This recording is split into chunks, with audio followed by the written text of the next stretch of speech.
அண்ணாமலை ராஜ்யசபா எம்பியா போட்டிருந்தா கூட அவர் போய் அங்கே நல்ல சிறமையா பண்ணியிருப்பார். தமிழ்நாடு அண்ணாமலை ராஜ்யசபா எம்பியா போனால் மோடிக்கு பக்கபலமாக இருப்பார், புலிப்பாய்ச்சல் பாய்ச்சிருப்பார்.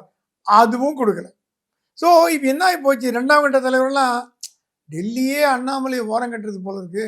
நம்ம என்னத்துக்கு போய் நம்ம அவர் கூட ஈசிக்கணும், வேண்டாம் கொஞ்சம் ஒதுங்கியா இருப்போம் அப்படின்னு இருக்கிறது அண்ணாமலைக்கு மனசு வருத்தமா இருக்கு. அண்ணாமலை சொன்னாரா இப்போ எந்த முடிவு எடுக்க வேண்டாம், அவர் கட்சி தொடங்குற முடிவுல இல்ல, தொடங்கக்கூடாதுங்கிற எண்ணத்துலயும் இல்ல, ஒரு ஆசோலேஷன்ல இருக்காரு. ஜனவரி வரைக்கும் அவருக்கு ஜாதகம் டைம்ஸ் சுமாரா தான் இருக்கு. ஜனவரிக்கு அப்புறம் பிச்சுன்னு போகுது அவர் ஜாதகம். என்னோட நண்பர் சொன்னார், அவர் பிஜேபி ஜோசியர் நினைக்காதீங்க, ஒரு இண்டிவிஜுவல் ஜோசியர். என்னோட நண்பர் எல்லாரும் அரசியல் ஜாதகம் பார்ப்பார். 1.5 வருஷம் அண்ணாமலை கையில பிடிக்க முடியாது. ஜனவரிக்கு அப்புறம் பிச்சுன்னு போகுது.